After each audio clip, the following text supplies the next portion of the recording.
So this is the Sekha-paṭipadā Sutta in the Majjhima Nikāya number 53, looking at the trainees' mode of progress. And now we're looking at devoted to wakefulness, so jagriyaṃ anuyuto. So if you remember from our earlier discussion of the sutta, we mentioned the Aparihānija Sutta, which is in Anguttara Nikāya, chapter 4, and it's the 37th discourse. It's about non-decline. In that sutta, the Buddha emphasizes that if you have the first four qualities, which are in this Sekha-patipada Sutta, that is, you have sila-sampanno, so you're consummate in virtue. You also have indriyesu gutatabaro, which is guarding the doors to the sense faculty. And you have this bhojane mattaññū, which is eating moderately. And also, if you have jagriyaṃ, which is intent on wakefulness, then you're not capable of declining. So you're incapable of decline, and you're in the vicinity of nibbana. So we've already gone through the first three, and now we're on to the fourth one.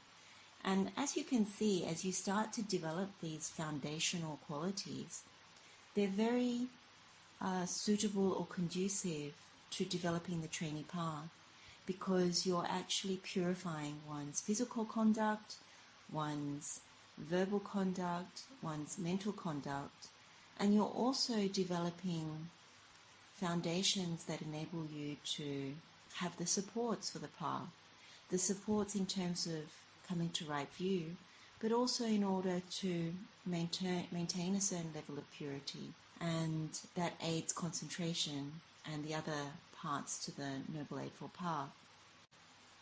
The other sutta that we also mentioned at the beginning was the Apannaka Sutta, which is basically saying that if you have the three qualities of moderate eating, guarding the doors to the sense faculties, and again this wakefulness, which we're going to go through now, then you're actually practicing a faultless path, the faultless way, in line with the Buddha's teachings, and it also lays the groundwork or the foundation for the destruction of the taints, which is pretty major, because it is the taints, being the taint of sensual desire, the taint of becoming, the taint of views, and the taint of ignorance, which is what binds us to samsara.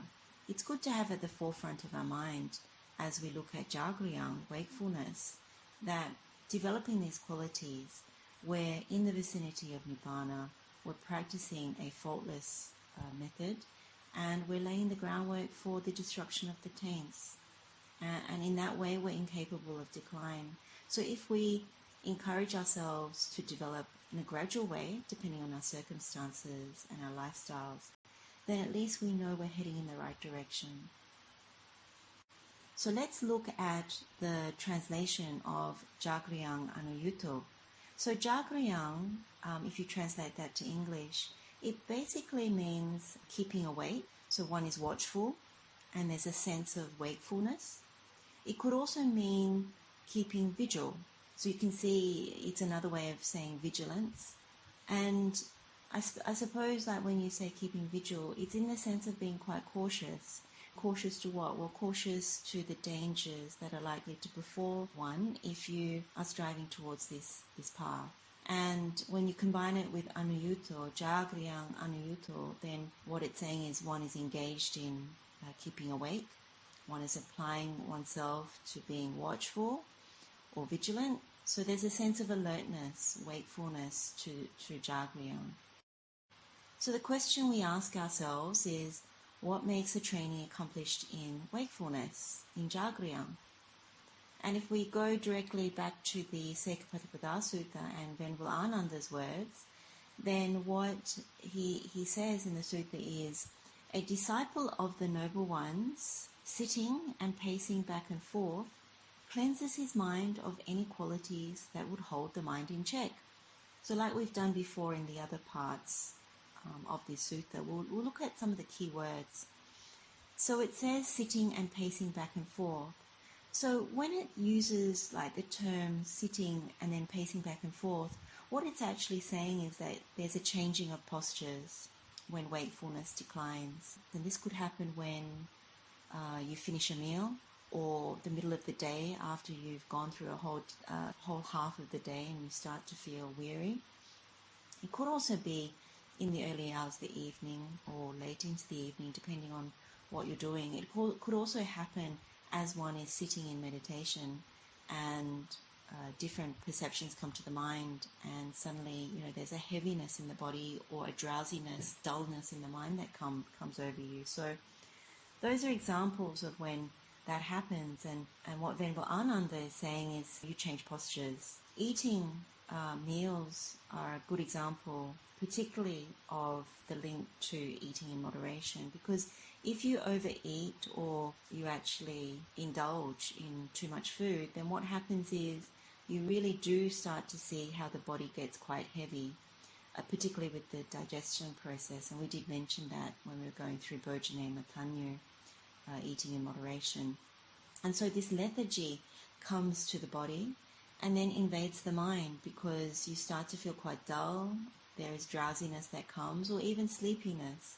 At that point, you know that it's quite good to stand up or go for a walk, or to do some walking meditation directly after the meal.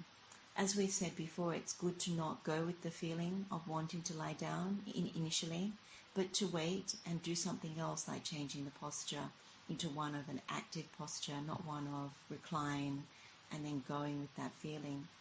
And afterwards, if the feeling is still there that the body needs to actually lie down in a horizontal position for a while, then at least you won't have that initial drowsiness, and you may actually just lie down and rest the body rather than going off into a very, very dull state, which is more like the nimitta or sloth and torpor. So cleansing the mind, this thing that Venerable Ānanda is saying, cleansing the mind of any qualities that hold the mind in check. I mean, this really refers to removing the 5 hindrances, one of which is sloth and torpor.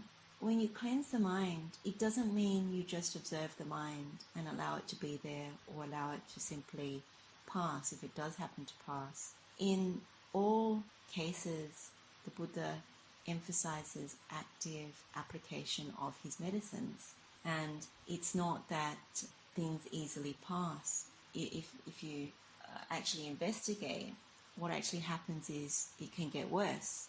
So you become imbued in the hindrance itself, and it takes hold, and then what happens is you find that you can't free yourself of it. What are these medicines that are for cleansing the mind? Well, the 5 hindrances are sensual desire, ill will, sloth and torpor, restlessness and worry, and the doubt. So one by one, if we look at sense desire, kamacchanda, well, the medicine that the Buddha gives throughout the suttas is asubha bhavana. When it starts to take hold, what you're wanting to do is meditations like 32 body parts, investigating that, death contemplation, maraṇanussati, or maybe investigating the 9 holes in the body. You have 2 in the eyes, 2 in the ears, 2 in the nostrils, 1 in the mouth, and then the 2 lower ones where the excrement and the urine comes from. So you investigate that as well. And then there are other ones as well, like perceiving this body as a bag of impurities. It could also be contemplating the undigested food or overripened food or charnel ground meditation. So when sense desire takes hold, this kamacchanda, then you need to actually apply that medicine and apply it right there at the time. You don't just observe the thoughts of sensual desire and kind of, in a way, hope that they just pass through. It doesn't often happen like that. What happens is it kind of escalates in the sense of, well, further defilements enter the body, such as covetousness and greed, in the sense of sensual desire. So then we come to ill will, bhyapada, and as we know, the medicine for bhyapada and for anger is caraṇasampanno bhavana. So you would actually go through that sutta and meditate on it, and actually through that purify the mind and abandon this ill will. And you can see through that process you're actually going through the dasakusala, the wholesome path. And there's a clear knowledge pathway in doing the caraṇasampanno bhavana. And then you have sloth and torpor, which is this dhinamitta. There are many, many different ways of overcoming sloth and torpor, but for all intents and purposes, for just the simple two that are emphasized. The first one is rousing energy, virya. The second is the perception of light, alokasanya. Now, we'll come back to rousing energy a bit further along, because dhinamitta is actually very closely linked to this wakefulness or lack of wakefulness. So we'll come back to that. And then with the perception of light, there are numerous suttas that actually talk about how one actually recalls alokasanya. And one of them is this Samadhi Bhavana Sutta, and it's in the 4th chapter of Anguttara Nikaya, the 41st teaching. Basically, the reason why you develop the perception of light to overcome sloth and torpor is because it's almost like this convergence of taking delight in the brightness, having an understanding from that place because of the expansiveness of light, because you're removing the dullness, the cloudedness in the mind. And so then there's an alertness and mindfulness that takes place or is developed through the perception of light. And it has this way of ending any defilements. What the Buddha says in that particular sutta is, if you develop the concentration through the perception of light, then you attain some kind of knowledge and vision. So this is this jnana dasana quality. How you do this perception of light is you resolve your perception on daylight. You develop that whether it's day or night. So even as by day that you see daylight, it's the same that you would see at night as daylight. And so you develop that perception in quite a strong and concentrated way. That kind of concentration is quite open. So the words that are used in the sutta is it's a very open state. You're unhampered because the lightness suffuses the mind, and it has this way of brightening the mind. And the way you do it is, it's a very gentle meditation, so it's not like you use your will to do this concentration. You can actually do it eyes open or eyes closed as a way of development, and over time you get much more proficient at it. And we'll come back to this as well, because there's many places in the suttas where Buddha talks about this perception of light. Then you have restlessness and worry as a hindrance, which is this uddhacca kukucca. And the medicine or antidote that the Buddha normally gives is samadhi. So coming to calming the mind, because usually the mind is quite unsettled. You have a restless mind. What you need to do is actually calm the mind and develop concentration.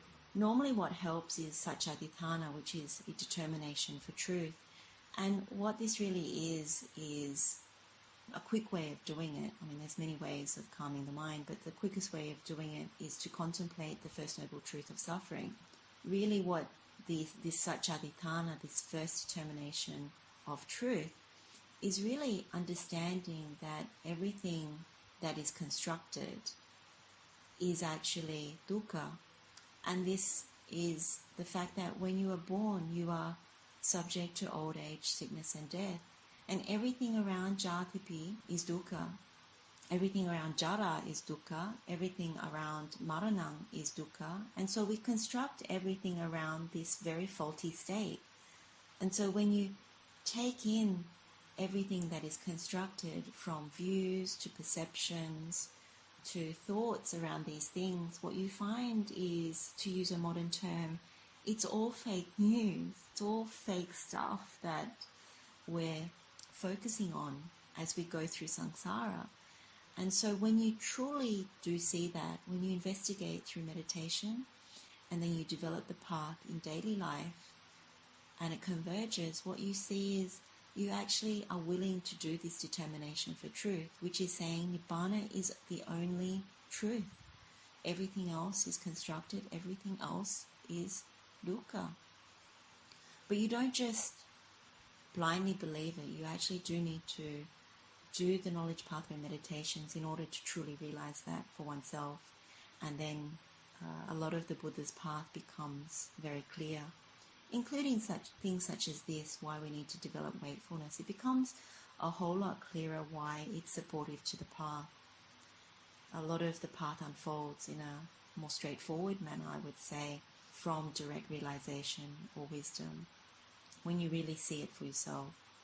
So when you do this determination for truth, such adhitthana, that actually helps to calm the mind, helps to concentrate the mind in a wholesome manner.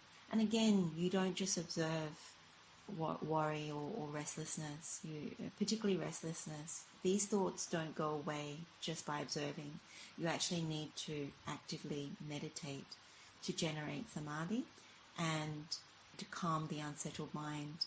And then when you make this determination for truth from a place of wisdom, by reviewing the First Noble Truth, it actually subdues restlessness and it actually disappears because one has actually cultivated samadhi. Now when it comes to worry, the medicine is slightly different. Worry normally comes from akusala mind state, so unwholesome mind state. So one is worrying about things that maybe have blemishes in them from maybe physical, verbal or mental conduct that we have done. And when this is the case, observing those thoughts doesn't help at all because you just keep worrying. You just keep going around it in terms of papancha. The mind just keeps going over and over, and one can't even calm the mind from that state of worry. So the thing that Buddha recommends is actually to take a firm decision, to acknowledge that whatever you're worrying about is actually unwholesome. So sometimes there's not a way to actually logically work your way out of worry. And so what you need to do is to see that these worries are actually unwholesome mind states. And so you take a firm decision around them to actually abandon them, to not pursue such kinds of thoughts or perceptions. And then also to regret, particularly if it's worries over something that you've done, to regret those actions and know that no good result will come of them. And so you decide to give it up, that you don't want to do it again. So you make a strong determination or intention. You don't want to do such unwholesome conduct again, whether it's physical, verbal or mental. And if you do that 3 times to actually say that you regret and that you determine not to do it again, then that will actually prevent worry recurring. And so that's the Buddha's medicine for worry. So then you come to doubt. And doubt is always an interesting one in the sense of, this is the doubt of, am I doing it the right way? As opposed to the doubt about the entire path. And this hindrance is pretty much, again, looking at wholesome dhammas, kusala dhammas, in order to determine what's true. And Buddha normally refers to dhamma vavatana. And so you define what is truth and what the Buddha's words are in reference to how he says to develop the path, how to overcome certain things. So in terms of doubt, depending on what doubt arises, you need to apply certain dhammas that you may have heard before directly from the Buddha in the suttas, or it may be an arahant explaining Buddha's words. And so you recall it to the mind and you contemplate it in order to give up the doubt. Essentially, what's important to note is that it's very difficult to develop concentration if hindrances are not removed. That's why medicine needs to be actively and immediately applied, because the mind becomes very impure, it becomes stained.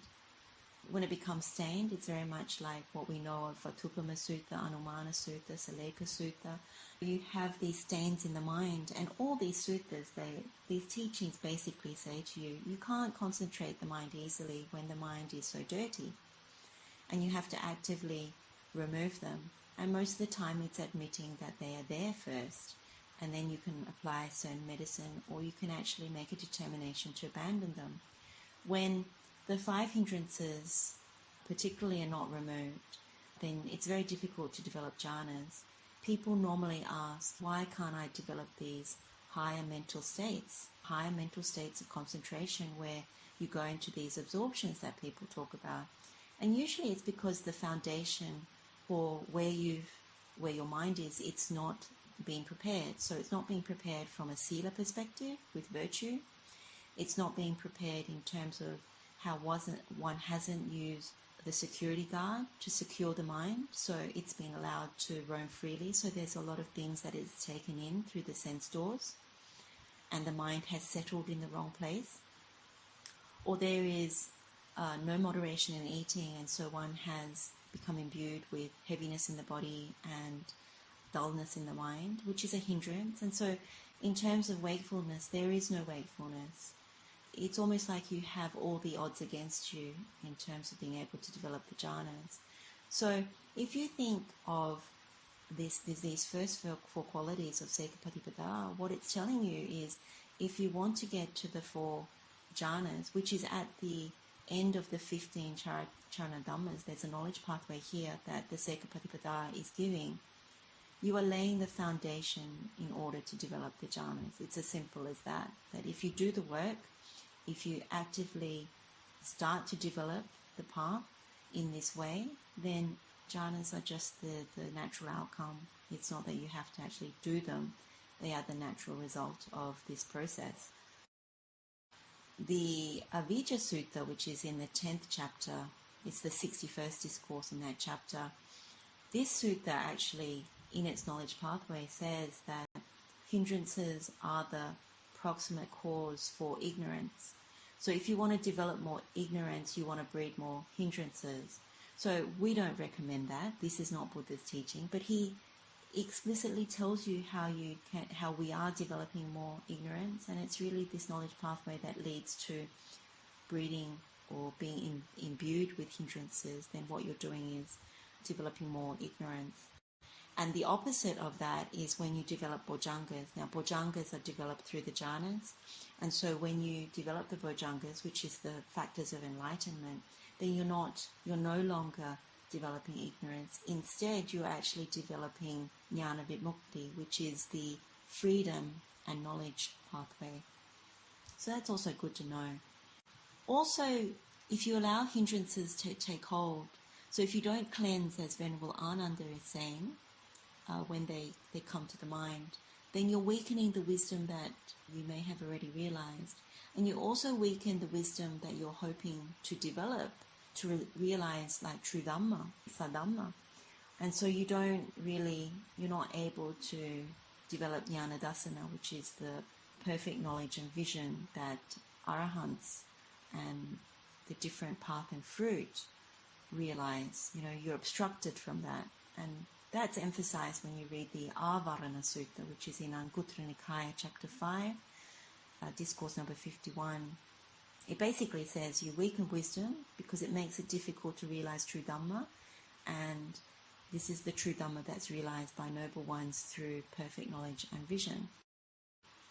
There are other useful suttas if you want to investigate further the nivaranas, the hindrances. So there's the Maha Asapura Sutta, which is Majjhima Nikaya number 39. There's also the Sangharava Sutta, also very lovely similes or examples given in that sutta about the hindrances. That's in Samyutta Nikaya, chapter 46, teaching number 55.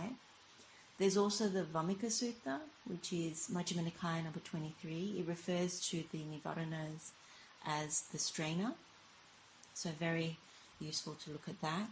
There's also Avarana Nivarana Sutta, which is Samyutta Nikaya 46, Discourse 38. And there's also Nivarana Pahana Sutta, which is in Anguttara Nikaya, chapter 1, teaching number 2.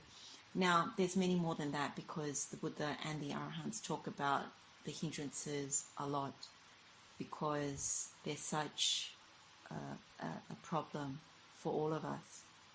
But I won't go through any more there.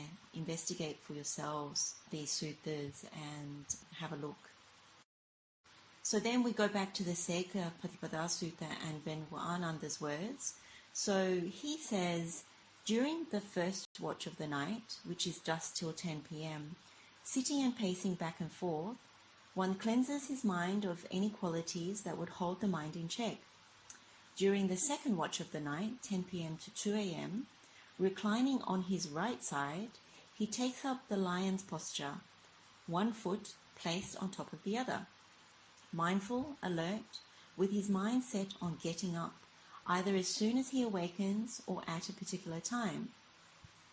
During the last watch of the night, 2 a.m. till dawn, sitting and pacing back and forth, he cleanses his mind of any qualities that would hold the mind in check. So when we look at these words, it's rather daunting, actually. For lay people, you look at these words, and it's good to be reminded that this is the benchmark. This is the upper level of practice. So it's very easy to be intimidated by it. But I would encourage not to view it in that way, as I've said with the other qualities that we've been looking at, that we look at it as a benchmark, but we look at, from our perspective, our circumstances, how we can gradually develop in this direction. So we may not be able to do this. Monastics probably have a better chance of doing this because they don't have jobs and they don't have families to look after in that direct responsibility sense. They've given up their life in order to put Dhamma as their first priority. But as lay people, it's also possible for us to develop. Clearly it is, because Sekha-patipada is given to lay people. What we need to do is understand what Venerable Ānanda is saying first, but then we need to look at how we can move in that direction. And what I'll go through is some of the things that have been said in other parts of the Sutta Pitaka in order to develop wakefulness, but also to contemplate and investigate practical things we can do and consider. And you can listen to it from the perspective of, okay, can I apply that to my lifestyle, to my circumstances? What can I do and what can't I do? I think it's useful to know what you can't do, because then at least you have a line of sight to where you potentially want to get to, but you can't even as a lay person right now, but maybe other lay people can. But it's useful to acknowledge that you can't, and to gradually look at, over time, make an intention that you want to, and how you can tweak certain things in one's lifestyle, and how you can make moral agreements within the household about what you're both or as a family willing to do to help each other. So let's look at first watch. So first watch is dusk to 10 p.m. It's sitting and pacing back and forth, so there's the changing of posture. And then there's the cleansing of the mind of any qualities that will keep the mind in check. So cleansing the mind of hindrances and defilements, but mainly the hindrances. The second watch is the 10 p.m. to 2 p.m. and this is the time that one can take sleep, so light sleep, but it's not deep sleep. So that's one thing to note, which we'll come to again. And one is still mindful and alert. So this is Venerable Ānanda's emphasizing. One is still mindful and alert. And the third thing in this thing is you're ready to get up as soon as one awakens, or at the given time. So we'll discuss this one more. And then the third watch is 2 a.m. to dawn. And again, it's very similar to the first watch. It's the changing of posture. So you sit, if you start to feel that the wakefulness wanes, you get up and either stand or you pace back and forth. And the thing is, you also cleanse for the hindrances. So basically you apply the medicine that we were going through before, if any of those things take hold. Now, it's important not to be turned off by this, not to think, it's too hard, and kind of have a bit of a whinge about it. It's good to see this as the goal and look at how we can gradually train. So I'll go through a few things that I think are particularly useful when it comes to the considerations, maybe some suttas that I think are also useful, and some practical considerations. So the first thing I wanted to kind of emphasize is that wakefulness, jagriyang, should not be underestimated.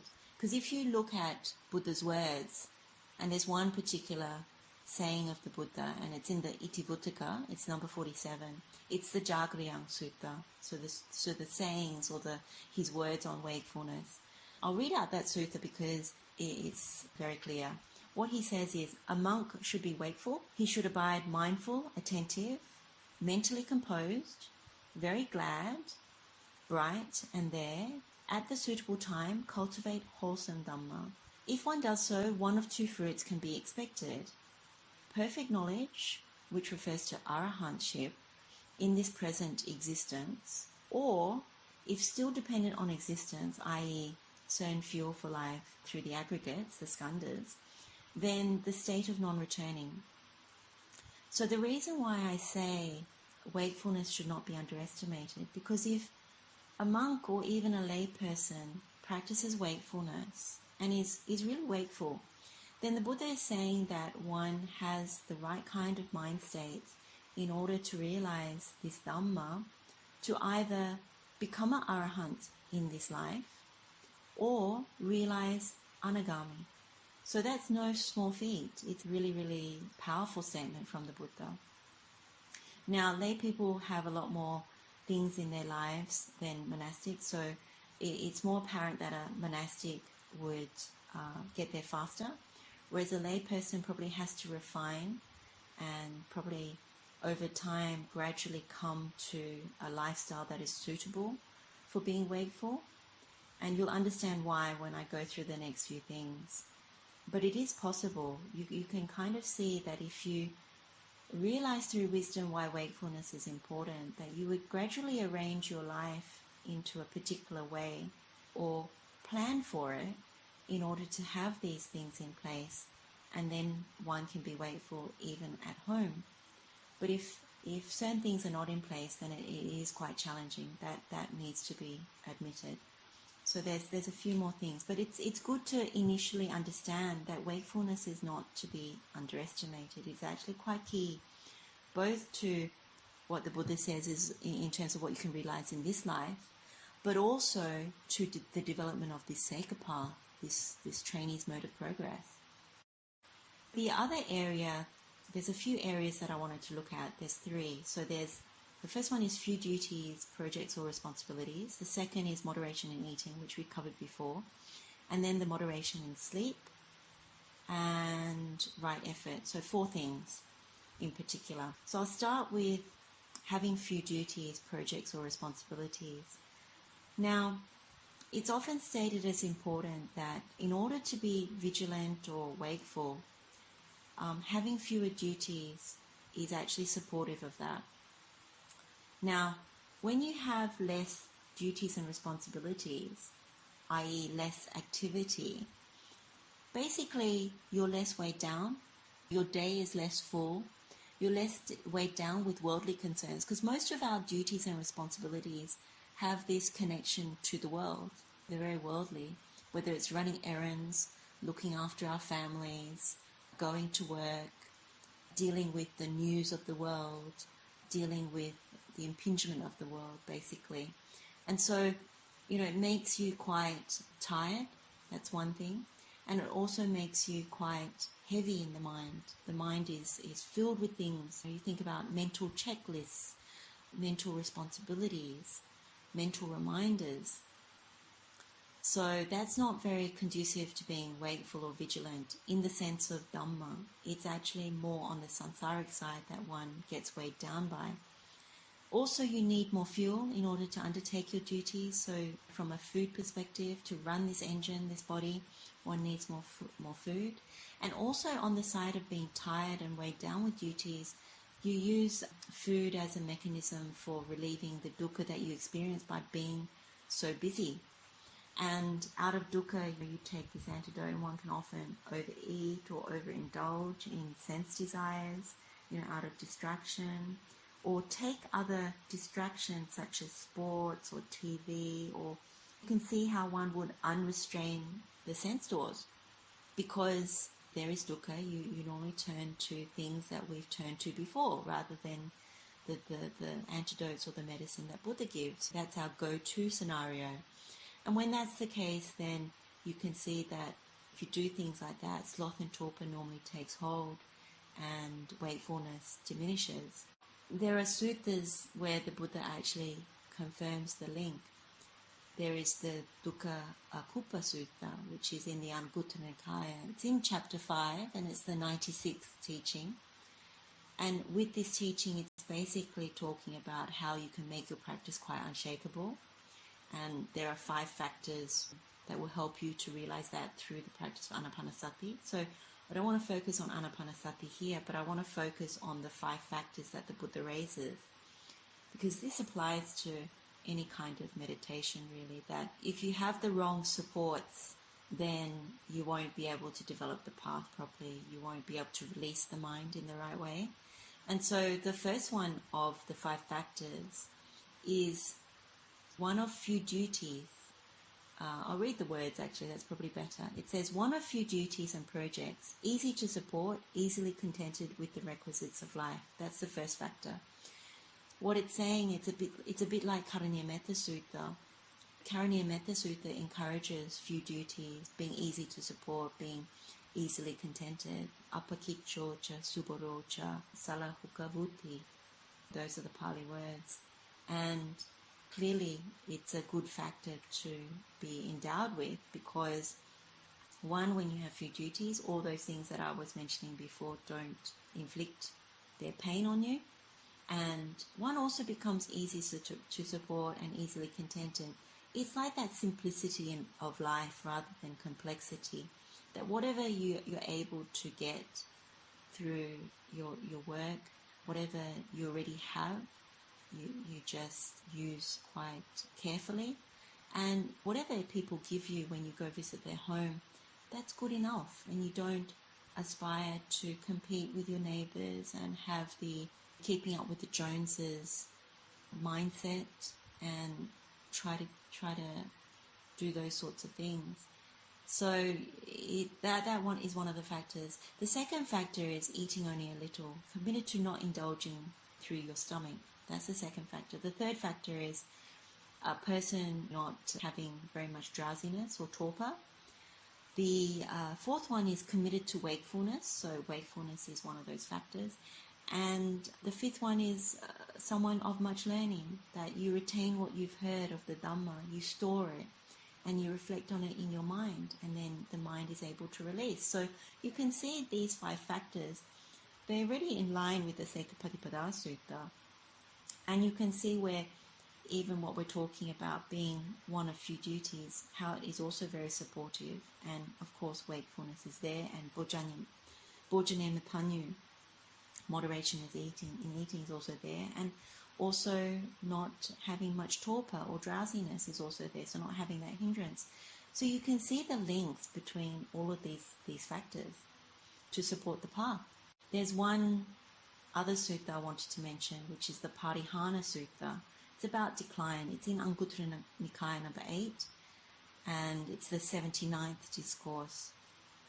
This one is also very, very interesting, because it talks about what leads to the decline in one's practice, particularly of a trainee.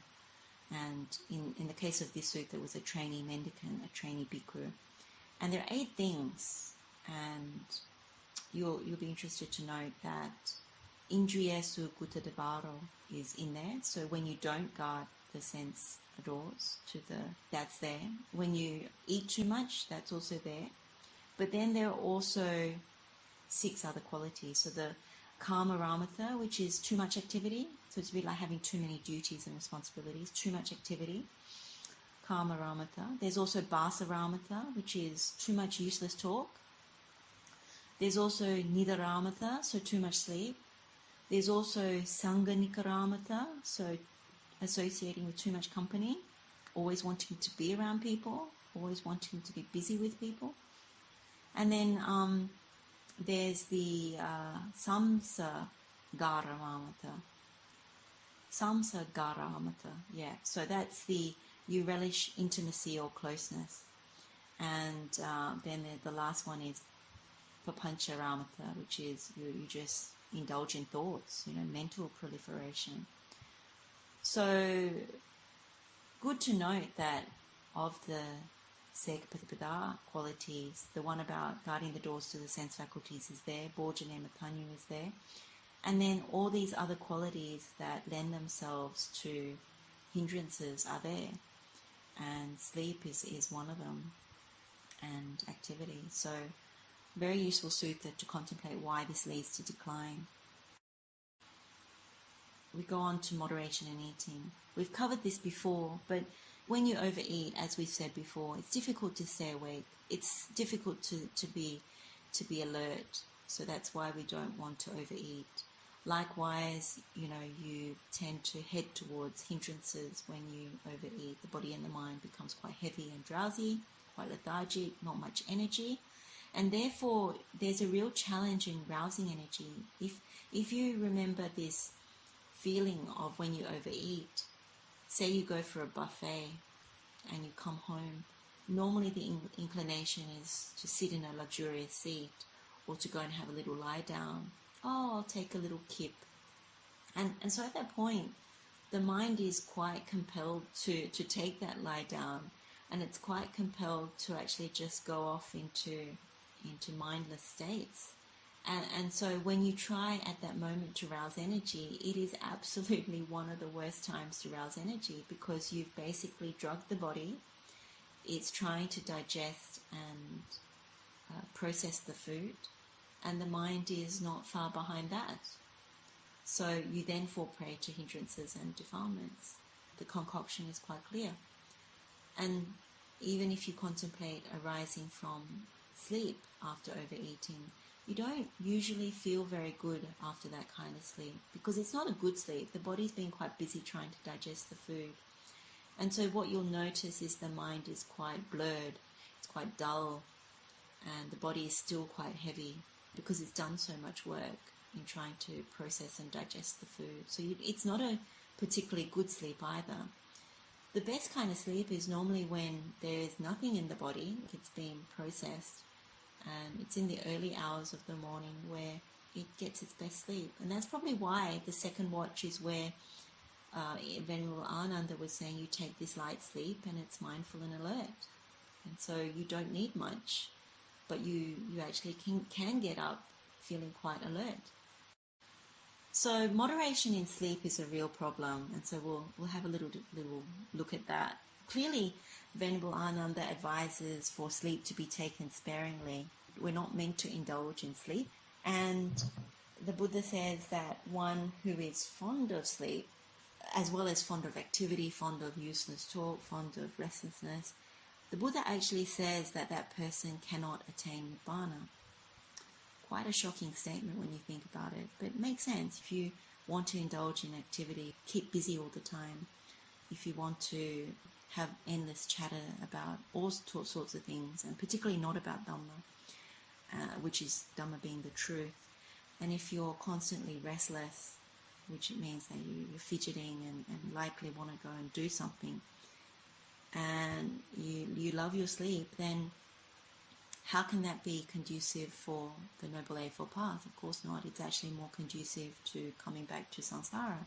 So it makes sense when Buddha says that if you have those tendencies and you're developing those tendencies and see no wrong with those tendencies, you would not be able to attain Nibbana. But for us Sekhas, it's actually good to know that those are the qualities not to be developed, because if we're really wanting to get out of samsara, then we want to take less sleep. We want to not be so busy in order to be more conducive to the path, and we want to actually end a lot of or most of this chatter that is useless, and to actually have a more calm, settled state of mind rather than restless.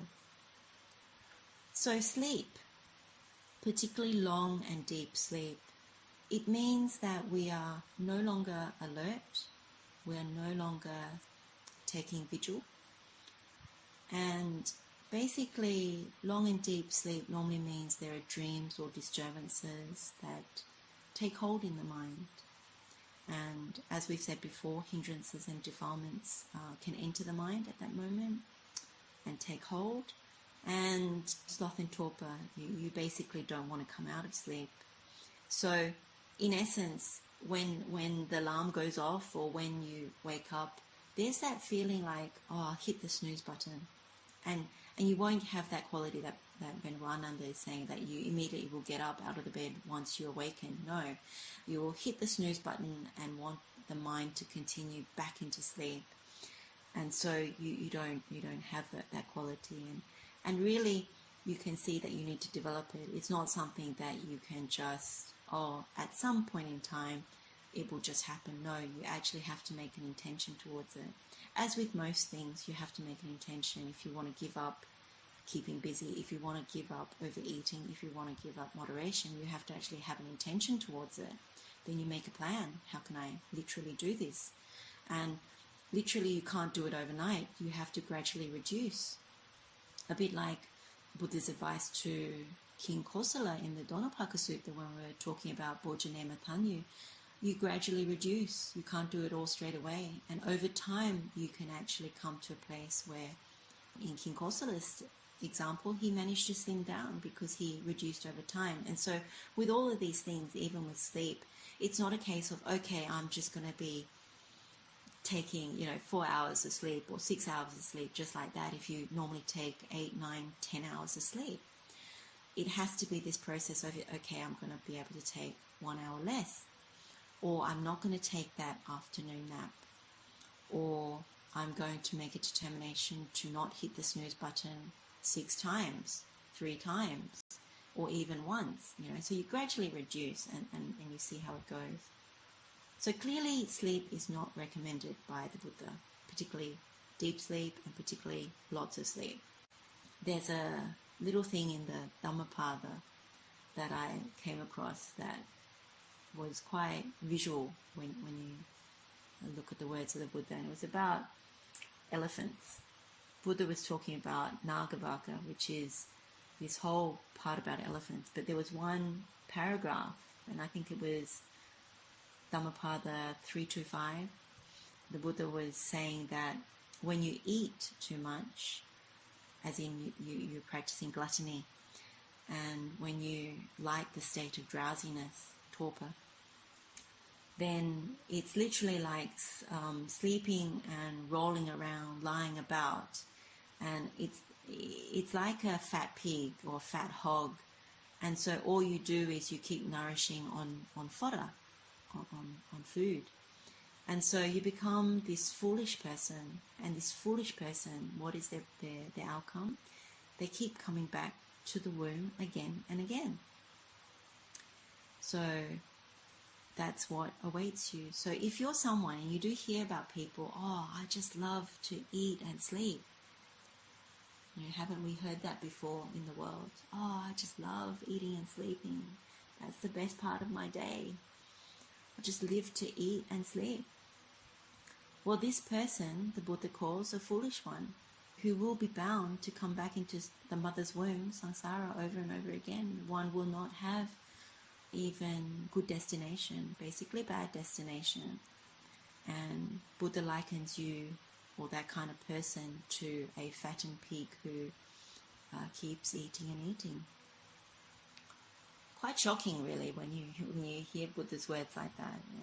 I think it's meant to shock you, because if you do take delight in sleep and gluttony, then you're meant to be kind of disrespected in that way, and you're meant to take it as a good kind of feedback, because then it's meant to wake you up to say, don't do that. It's not recommended on this path. If you're truly devoted to developing the path, if you truly see some truth in what Buddha is saying in the Four Noble Truths, and that includes the Noble Eightfold Path, then you really need to make haste and to apply the Buddha's knowledge pathways and medicines. The other thing that Buddha says about wakefulness is that if you have it, then you have better sleep, but also you have no fear. And what does Buddha refer to in terms of fear? Well, in the ultimate sense, it's fear of going to bad destination, fear of the repercussions of unwholesome conduct. So one who is wakeful has a quicker development of the path. So it's good to know. Sleep is considered as slothful by the Buddha. So when you have that, you're really giving the foundation, the food for the hindrance of sloth and torpor. And there's the Ahara Sutta, which is in the Samyutta Nikaya, chapter 46. It's the 51st discourse. In that discourse, Buddha spells out what it means, like what are the factors that nourish the hindrance of sloth and torpor. So in that it says, the nutriment for the arising of unarisen sloth and torpor, and for the increase and expansion of arisen sloth and torpor. So this is like, if you don't have sloth and torpor, then this is the food that makes it come into being. And if you already have it, this is what increases it and expands it. There are five or six things. So the first one is discontent. So in Pali, that's arati. Tandi in Pali, which is lethargy, something like tiredness. There's also vijambita, which is translated as fidgeting or some kind of lazy postures or stretching. And then bata samado, drowsiness after meals. And then this chetaso chalinatang, which is you have a very sluggish mind. Now these are all very familiar qualities that we've already been speaking about when we speak about sloth and torpor and drowsiness and being unwakeful. But it's also, the last quality is, Buddha says, you don't have wise attention, so you have careless attention to all these things. And in Pali that's ayoniso manasikara bahulikaro. So you frequently indulge in discontent and complaints and kind of a negativity is what arati is. And you indulge in being tired and lethargic. You indulge in fidgeting and kind of like the postures that you would lay about on the couch or slouch, and that kind of develop the wrong state of mind. And definitely, drowsiness after meals, you're not applying the medicine of walking meditation or just going for a walk.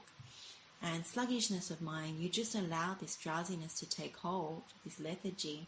And so the mind, you allow it to remain sluggish. This could also be like you watch TV, and TV has this way of keeping you in a very dull mind state.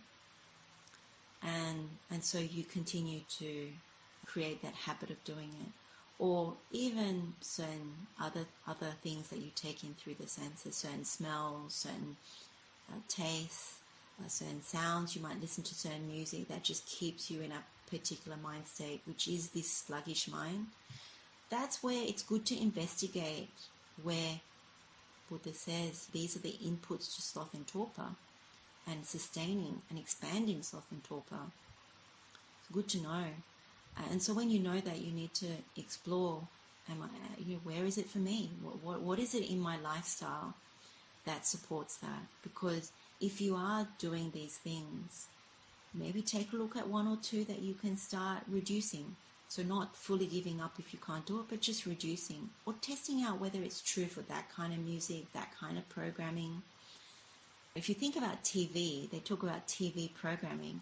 Well, it's all programming. And what's it programming for? It's programming for the 5 hindrances, because what they project onto the screen is something that makes you want to covet something, sense desire, or it's something that makes you angry, breeds ill will, or it's something that keeps you in a very dull mind state, or it keeps you quite restless. You're contemplating, is it this way or that way?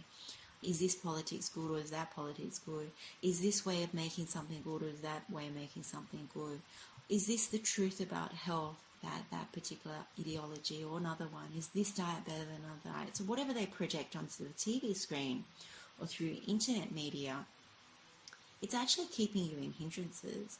And then doubt as well. Doubt about a whole lot of things, not just the Buddha Dhamma, but a whole lot of things. But when you go into that kind of doubt, you're doubting Buddha Dhamma anyway, because you're imbued with samsaric ideas and concepts. And so very interesting to look at how we are programmed when we don't restrain our sense faculties. So there's a lot there. The other thing about getting sleepy that I find most useful, that I do actually apply, is Buddha's advice to Venerable Ānanda about getting sleepy or nodding off. So it's that sutta. Let me see what the reference is. It's Anguttara Nikaya, chapter 7, discourse number 61. And this is about nodding off, falling asleep. Venerable Ānanda was meditating and he was struggling with sleepiness, and this was prior to becoming an arahant. And the Buddha visited him knowing that he was getting sleepy or drowsy. And so he gave him a teaching, and in fact it was 7 ways of overcoming drowsiness. And they're very practical methods. And you can see that Buddha says to Venerable Ānanda that if one doesn't work, you try the next one. If that one doesn't work, you try the next one. So the 7 are, the first one is whatever perception that came to your mind that made you drowsy for this drowsiness to overcome you, then you don't attend to that perception, you don't pursue it. So essentially that's saying, whatever perceptions that were in your mind when drowsiness came, abandon them. Don't keep on with that perception. It could be anything. It could have been food, it could have been work, it could be responsibilities, it could be some kind of perception and thought that was in the mind when you started to get sleepy. Buddha recommends abandoning it straight away. Now, if that doesn't work, Buddha says, recall the Dhamma. Recall his teachings, as you've heard. So it could be a sutta, it could be a knowledge pathway, it could be a gatha, so a chant. And recall it as you've heard it and as you've memorized it, and re-examine it. So contemplate it and ponder it in your mind. So do a contemplation of the Dhamma. Now, if that doesn't work, then the Buddha says, repeat out loud, in detail, that Dhamma, as you've heard and memorized it. So the second one was, you contemplate in your mind. So that didn't work. So he says, actually repeat it out loud. So there's a more active part to this third one. Now, if that doesn't work, the repeating out loud, the Dhamma, then pull both your earlobes and rub your limbs with your hands. So here he's saying something even more physical. So it's escalating. He's saying, pull your earlobes. Now, the earlobes are said to contain certain links to different parts of the body. So when you rub them or pull them, then you're activating those nerve endings that would invigorate the body. And same with rubbing your limbs. Like when you rub your limbs, your arms, your legs, you're actually activating the nervous system, kind of awakening it.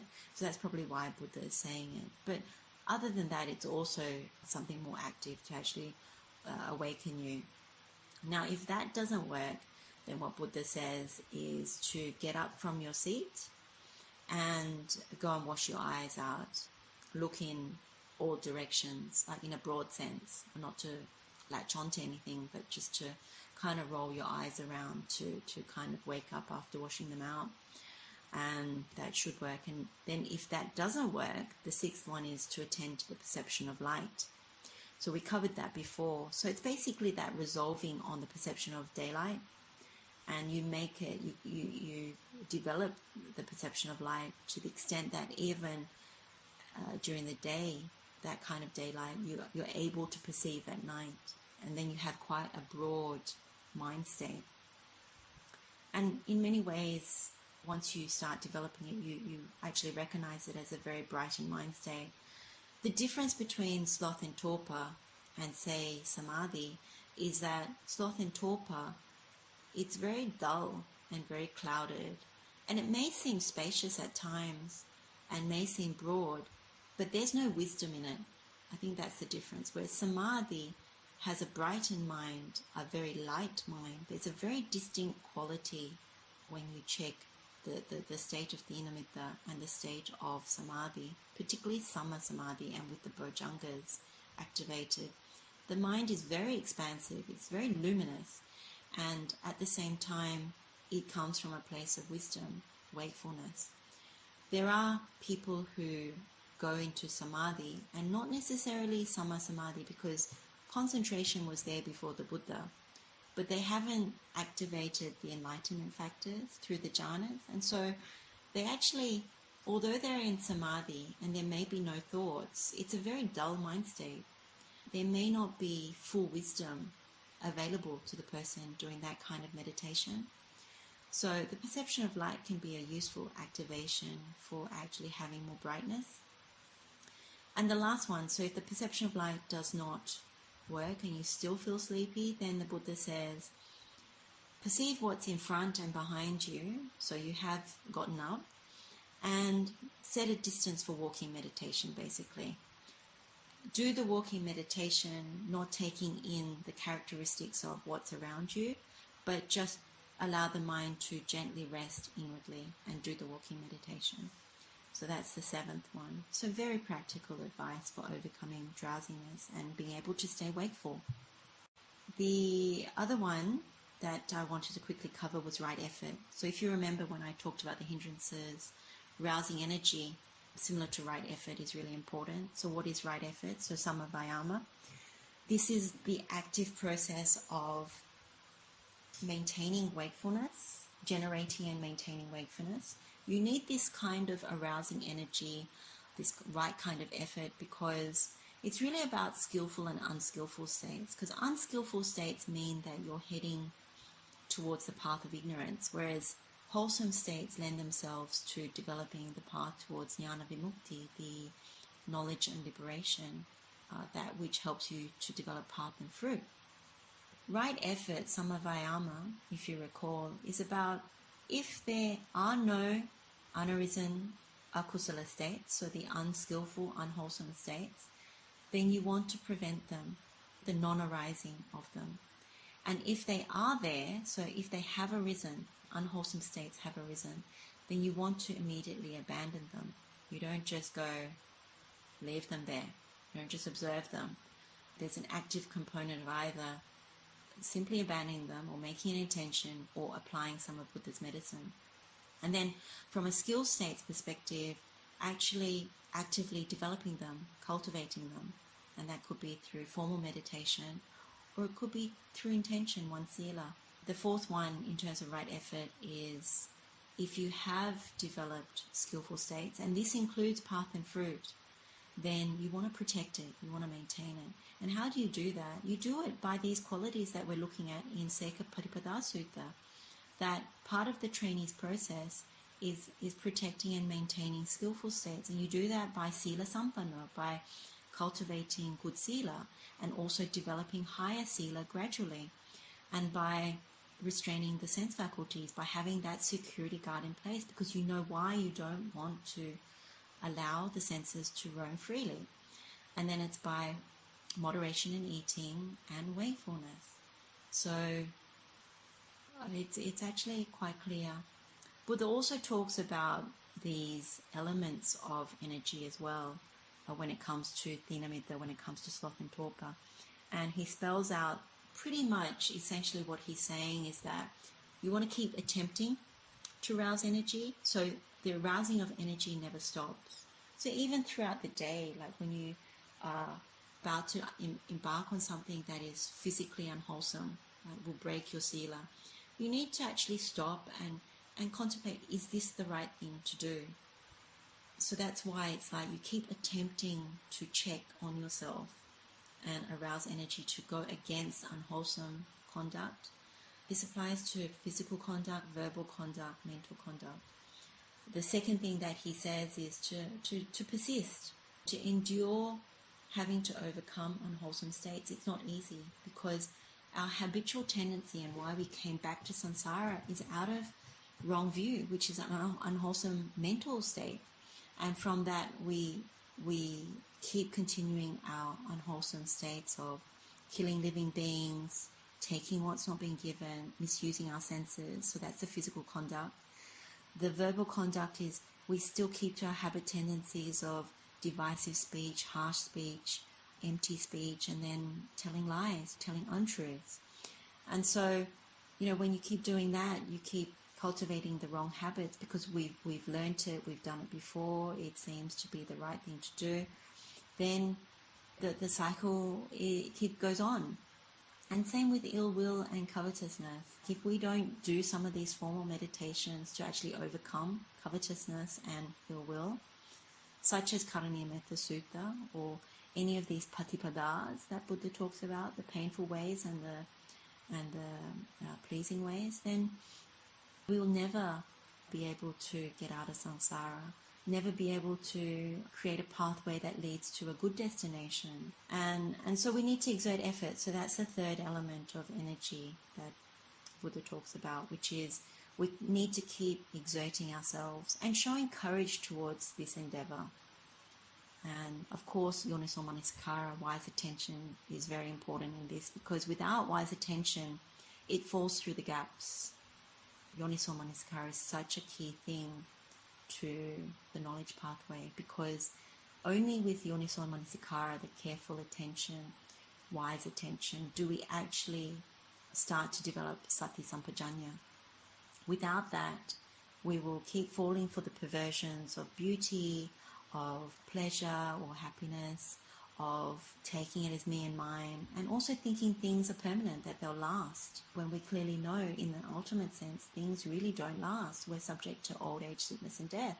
In that sense, there's a lot that Buddha emphasizes about this being a very active and energy-driven process. That's the areas that are quite key when it comes to wakefulness.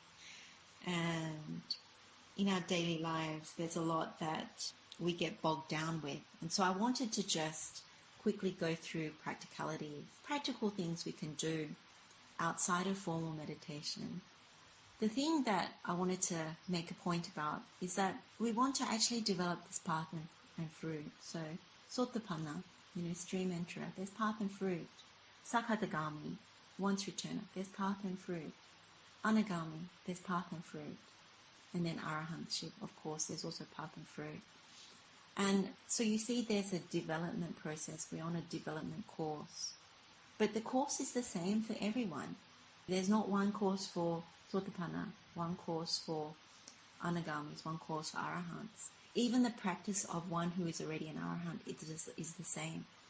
The arahant practices what we are trying to practice as a Sekha in the Sekha-paṭipadā Sutta. It's no different. So take that as an encouragement that whatever we are able to do at this moment, whatever we are able to do into the future is all helpful. So if you normally keep 5 precepts and from time to time you keep 8, that's most helpful. You're doing well to do that. If you do a lot of formal meditation, particularly of the Buddha's knowledge pathways in the right way, then that's very useful. But if you are also looking and examining, investigating your daily life and how to tweak and gradually change your habit tendencies, that's very useful. Because what I see is that from experience, it's very important to do the formal meditation. So these are like the Dukkha-patipada Dukkha-patipada Sutta, Kipa Vinya. Then you have the Sukha-patipada Vinya, Sukha-patipada Kipa Vinya. So the painful ways and the pleasant ways, both slow and quick realizations. If you know these meditations, they're very, very good to do because they enable you to also uproot asavas eventually. And a lot of wisdom comes from these meditations. But then at the same time, if you do caraṇasampanno bhavana the right way, then you also correct your view. You also purify the mind. Many of these formal meditations, even the ones that I've spoken about, Pamadavihari Sutta, the Pethakobodesa meditation about agreeable and disagreeable and neither agreeable nor disagreeable objects, they're all very useful in correcting one's view. And from correcting the view, you get the right intention, you get the right conduct, and therefore you get the right effort, mindfulness, and the right concentration. And when you do that, then what happens is you get the right knowledge and eventually you get the right liberation, which is the tenfold path. So that's the formal meditation. Now on the daily life part, people normally say, how can I do this in daily life? Well, Sekha-patipada is actually demonstrating a lot of the practical ways you can actually start to improve towards the path in daily life. And I think when these two things converge, when what you do in formal meditation converges with what you make effort towards in your daily life, these subtle changes, these gradual changes of one's habits towards wakefulness or towards moderation in eating, towards guarding the doors to the sense faculties, towards higher sila, when they converge, and they can be small improvements to begin with, then what happens is you're actually seeing evidence for yourself of this training. And not only that, you're starting to develop a real manifestation of the Buddha's teachings. Because when they actually align, what you do in formal meditation becomes what you manifest in daily life. Now, we can't do that yet. Only an arahant can, because an arahant is perfect. Sekhas are imperfect. We haven't completed the path. We're still with defilements. at times, a lot of wrong view. When they converge, then you fully manifest as or in accordance with the Buddha's teaching. And that I think, can be a very beautiful thing, because when you look at both lay people and monastics who are starting to converge, you can see that they have changed over time. You can actually see the beauty in the Buddha's teaching. You can see the evidence that it works. And I know lay people and I know the monastics who are walking this path, this Sekha-patipada path, and who are meditating formally, but also manifesting in a way that is, which actually can be perceived as correct. And it's a very beautiful thing. It's very inspiring. So rather than guilt over our practice, this convergence actually helps to give you evidence. So for example, if you take 8 precepts at home, that's your evidence that you are developing, because you manage to do it regularly, like once a month or once every few months, or if you're lucky, once a week or more. As a lay person, if you actually start to change some of your habit tendencies around food, if you start to have more indriya samvara, that you're actually more restrained, it's very noticeable in lay people when they're not always with their senses out, always following the sound, always following the sights, always indulging in sense material. And when you see that, you actually think, wow, this person is really developing. And for oneself, you can see that too. And so I think at that point, you overcome almost like the despondency that enters, where you beat yourself up. Rather than beat yourself up, you pat yourself on the back and say, I'm trying. I'm actually trying and I'm developing, and this is good. And even when you start to question, am I breaking sila from doing this or that?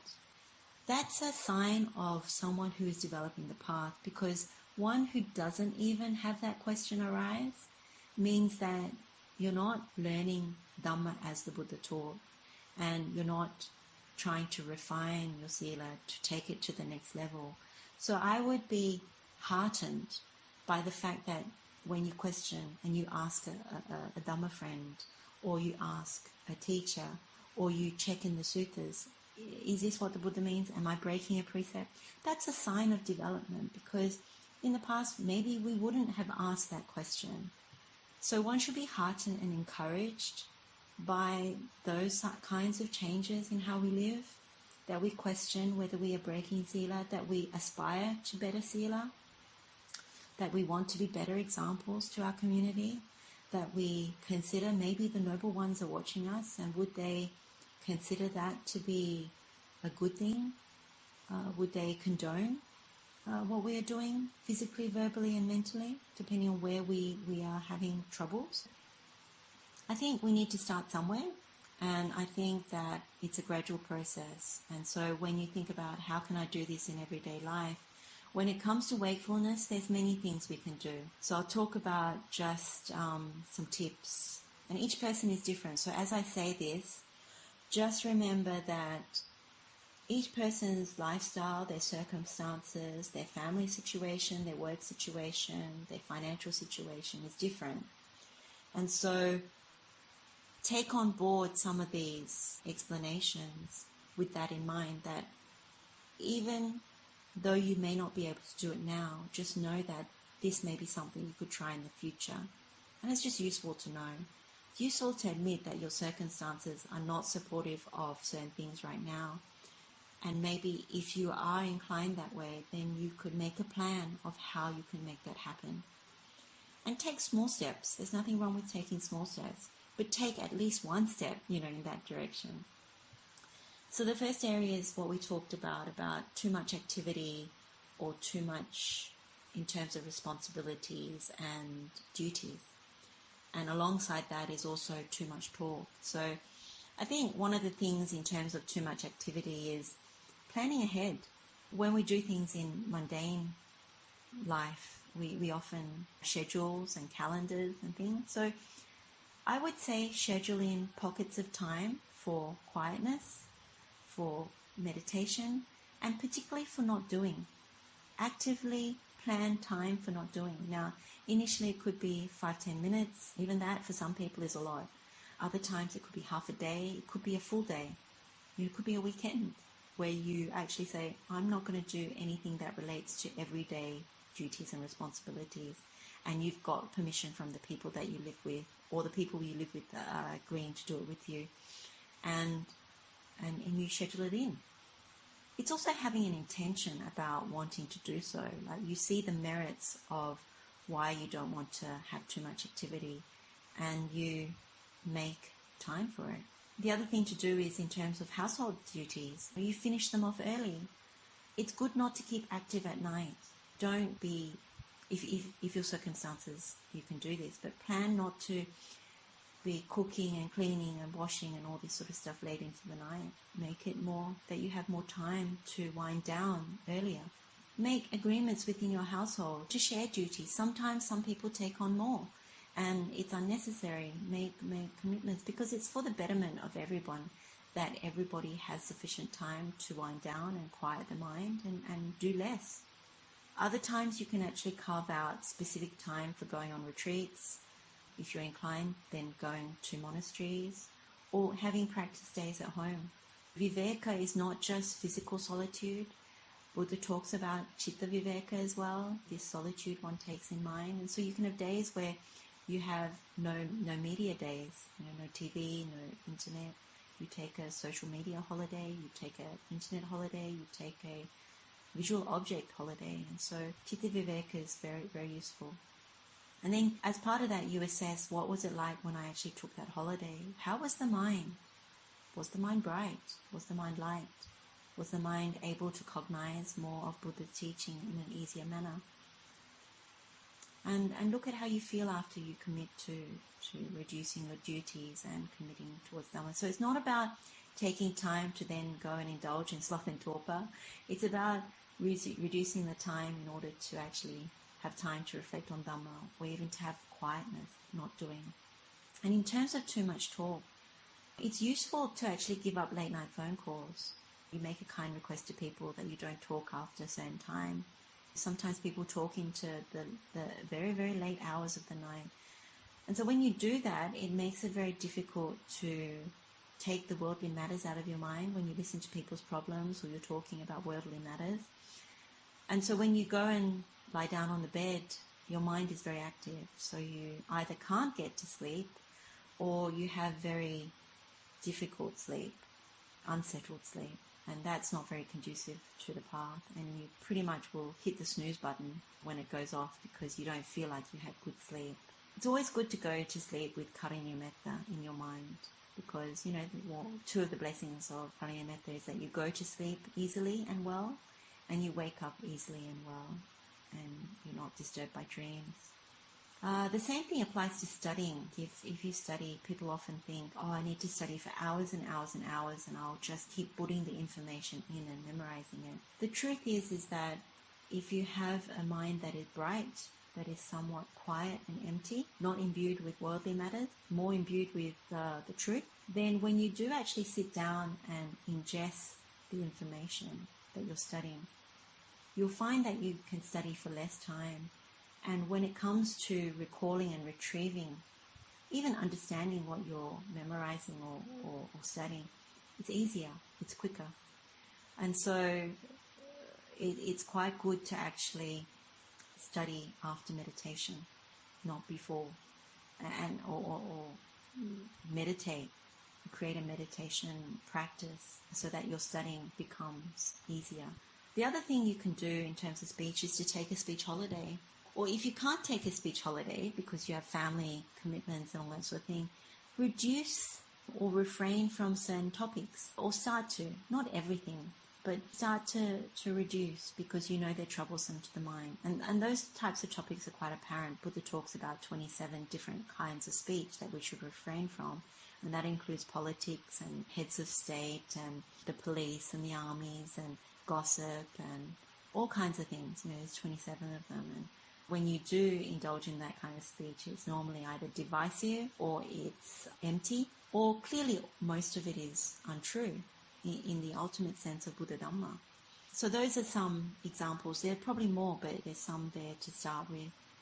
Now, in terms of overcoming drowsiness, We have Buddha's advice to Venerable Mahamoggallana, the 7 things that he said. So the perception that was in your mind when drowsiness came, abandon that as quickly as possible. If that doesn't work, then contemplate Dhamma as you've memorized it. Or if that doesn't work, recite it out loud, that Dhamma. If that doesn't work, then pull your ears and rub your limbs. If that doesn't work, then get up and go and wash your eyes and look around to wake up. If that doesn't work, then take the perception of light. And if that doesn't work, then do walking meditation. So those are very, very practical when it comes to drowsiness. But clearly they're about changing posture, brightening the mind. I would also add to that, at times, like depending on where you live, sometimes if you're too hot, it's good to just have a quick shower. It really invigorates. And if you're in a cold climate, then sometimes if you're too cold and you're finding it, you're struggling because you're cold, you can't warm up your extremities, like your hands and your feet, just go and have a really hot shower, and at least you'll reduce the discomfort in the body. The other thing that is recommended is always nature. Nature has a way of illuminating the mind, and there's also natural daylight. Grounding yourself by walking barefoot, maybe doing walking meditation in the grass. So nature is very helpful. And not to indulge in nature by going into the birds and the flowers and all that, but just broadly just being in nature without clinging to it. And so, of course, meditations that arouse the bhojangas, that develop the jhanas are always helpful because they're rousing in nature before they go to the actual upekkha.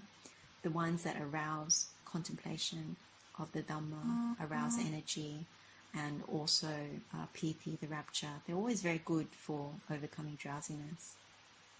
The other things one can do is actually read suttas and read them out loud, because then you don't tend to get sleepy. Also listening to Dhamma talk, or maybe even translating Buddha's words from Pali, that's also very good. Or even when you're drowsy, to take the time to memorize some of the gathas, the chants. So that's also very useful. Now, when it comes to overeating, as we know, walking is very helpful, particularly after the meal. And when it comes to intentions around eating in order to be wakeful, one can plan the meal schedule. As in, you can plan something that, in terms of timing, so eat earlier. So no one's saying you have to only eat 1 meal a day. For lay people, we're entitled to eat throughout the day. But the thing is, if you want to cultivate eating in moderation, then what's helpful is eating earlier. If you remember, if you take 8 precepts in a monastery, what you notice when you're on 8 precepts is after the initial discomfort, and once you get used to 8 precepts, the hunger pains go away. And if you do get afflicted with hunger pains, you can take a medicine or a drink or what have you. But what you notice is the mind is a lot lighter, the body is a lot lighter. You become less afflicted by the gross body. And so that's very conducive for the practice. Even something as simple as making your last meal earlier, that's very useful. For some lay people, they only eat 2 meals a day rather than 3. And sometimes even not snacking, because snacking usually comes in when you need a distraction, like you experience dukkha of some sort, and so you resort to food or drink. That's one aspect. The other aspect, as we've covered before, is eating with right view and taking the time to chew and to limit the amount of talking while you're eating, and eating with gratitude. So those are some of the practical aspects about food. And having an intention, simply having an intention around food is really, really useful. So then we come to awakening from sleep alert. And usually with this, what we need is a strong intention, because it's not easy to wake up and get up straight away from the bed. And so you need to make a strong intention that this is something that you see benefit from and that you want to do. And so you need to go against the voice in your head that wants to keep hitting the snooze button or to remain and sleep more. And it's a real hindrance. So it's not easy, but I think what you want to do is slowly introduce it. And gradually, the other thing you want to do is to reduce the amount of sleep. Now, we're told from young that we need 8 hours of sleep a night. But clearly that's not true. When you start to practice and brighten the mind, what you notice is that you actually genuinely need less sleep. And so over time, if you're currently taking 8 hours, 9 hours, 10 hours, some people sleep more, then quite clearly you can start reducing that. And for some people it's reducing it by half an hour, some people it's reducing it by an hour. And over time you get to a place where you understand your body rhythms, you understand what you need in order to do the work that you do every day, fulfill the responsibilities, but also have sufficient enough to function but not overdo it. And each person will be different, but you can work that out over time. Now, I know lay people who only function on 5 to 6 hours, but they're not working. They actually have devoted their time to Dhamma. So they haven't gone to the extreme of 4 hours or less. Some monastics do take less. They follow Buddha's actual words because they're not holding down a job and they don't have families to look after. But when it comes to lay people, if you have a family, especially a young family, that's different. And if you have a job, depending on what job it is, it could be extremely stressful. So the amount of sleep that you need to rejuvenate the body may be slightly more. And so you need to ascertain that for yourself. And I think it's good to make a schedule about what you want to do. So if you want to have a morning sit, if you don't make an intention towards that and plan for it by setting your alarm early, then you're not going to be able to do the morning sit. Likewise, if you want to do an evening walk, but you kind of don't factor that into your plans for cooking and fulfilling the evening responsibilities, then that won't be factored in either. So you need to actually consciously plan and make a schedule and make these adjustments to your lifestyle in a very conscious sense. Otherwise, they won't happen. Part of the thing about going to bed is if you want to wake up and immediately get up, you need to make that intention before you go to sleep. And make some of these intentions quite doable. Don't make them too high. Like, don't set the bar too high to start with. Set it at a doable level and see how you go. And increase it or decrease it depending on how you go. Because you don't want to mess up your life in trying to walk the Buddha's path. You actually want to make it conducive so you find the right balance in order to walk the path, in order to continue the Sekha training without hindering the other parts of your life where you have to earn money and look after others and be part of the community. So what do you do when wakefulness reduces? Well, my strong suggestion is always to not go with the initial hindrance that comes when wakefulness reduces, not to immediately respond to it. So wait and see what happens, and then see whether you need to apply Buddha's medicine or see whether you can just overcome it there and then. Now, the thing I would strongly advise not to do is not to resort to distractions, because that immediately takes you out of right view. You just go with the old habit tendency, which is usually a bad habit. Initially, definitely don't go for the sense pleasure, whether it's food or drink or company or finding people to talk to or anything like that. If you really want to break the habit, you need to actually be with the discomfort, be with the hindrance, and actually then assess, what do I need to apply now?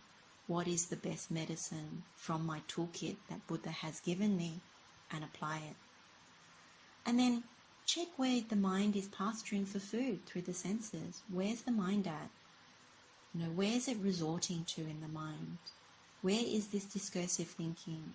Where are the perceptions that are leading you to reduce the wakefulness?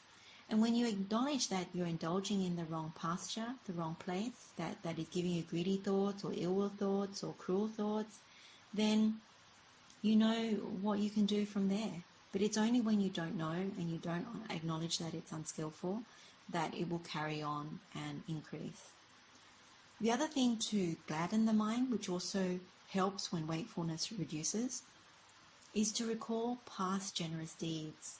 This is where you've done, a lot of wholesome things in the past. All the danas, all the helping your neighbors, you're helping the sangha for medicine, driving duties to help others, charitable deeds, helping one's parents, leading certain things, at work that help the poor, all kinds of things, helping people when they're getting ready for an interview, word checking things for someone who is illiterate. There's all kinds of things that we do that is very generous, sharing things from our garden with our neighbors. There's so many different kinds of things, helping someone to cross the road. Usually what happens is when we recall the things that we do for others, the selfless deeds, the things that we've given up for ourselves that we do for others, it gladdens the mind. It's actually also reflecting on nekkhamma, which is renunciation. It's a beautiful thing. And so what happens is the mind suffuses with happiness. When we do that, wakefulness is re-established. The other thing we can do, which is also quite practical, is to apply medicine. So Vatuppama Sutta, going through the 16 stains in the mind as a checklist. Anumana Sutta, also going through the checklist of 16 items. There's many, many like that. And so you can actually do a checklist of where has my wakefulness reduced. And so by doing it, and then by doing the meditation, which says you don't intend to do it again, you lift the mind. As Buddha says in those suttas, you can actually go through pamojja, the gladdening of the mind, then the sukha in the mind, the happiness, and then you have the tranquility, which is the pasada, or the pasadi, sorry. And then from that, you're able to concentrate the mind. So reviewing medicine for hindrances and defilements is very useful. Of course, one of the other things is associating with wise and wakeful people, virtuous people. If you keep the right company, then that's always very conducive to the path. That's why Buddha always recommends hanging out with sekhas or with sapurisas, people that are walking the Noble Eightfold Path. When you do so, you're basically around people who are aspiring to be virtuous. You're around people who are aspiring to develop wisdom. And you're also around people who are also on the same training. They're also training for higher sila within their means and circumstances. They're also people that are memorizing and reflecting on Buddha's words. And so when you talk to them, they always tell you what Buddha's words are as a reminder, as a kind reminder, as a way of bringing joy to the other person. And they're all always doing their best to be a good example. Now, not all of us can be good examples all the time. We are still imperfect. And so it's also good not to be critical of our Dhamma friends. We're all trying our best. And we haven't converged the formal meditation with the everyday life manifestation.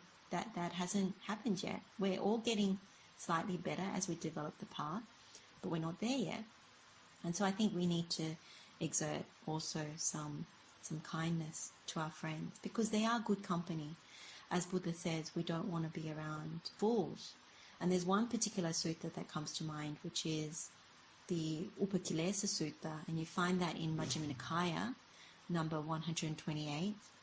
And in this sutta, Buddha is saying it's always better to be around a wise and virtuous friend, because that friend is an alert companion, someone who has jagrayang, this wakefulness. And if you can't find a friend like that, Buddha says, you'll be like a king who flees his kingdom when it's overrun. And then the king wanders alone in the forest, like a tusker. Buddha is clearly saying that you'd rather be alone than to be around foolish people. There are no wise friends, because a fool can't be a friend. Buddha's quite adamant, a fool can't be a friend. And so you're better off being alone. But if you do have wise friends, then those are like supports as well. And particularly friends that are practicing wakefulness, who are making movements in that direction. Lay people who are actually trying to get up as soon as they awaken. Lay people who are not indulging in sleep, who are applying the medicine for sloth and torpor, who are actually trying to reduce the amount of activity and duties in order to support the path, or trying to find balance in life in order to be able to do both. There's quite a few things there in jagrayang to look at. I think there's a lot to contemplate and investigate in one's life in respect of the jagrayang quality. But I think there's also a lot of suttas to do some research into see what the Buddha has said, and then to actually apply medicine. I think the meditation for this is really around knowing what medicine to apply when the hindrances take hold, and likewise when the defilements take hold. So for the hindrances, it's very much in those suttas I was talking about, And so that applies to sense desire, ill will, sloth and torpor, restlessness and worry, and also this doubt. And then with upakilesas, the defilements, you can use Vatupama Sutta or Anumana Sutta, Saleka Sutta, Anangana Sutta. They all apply as well.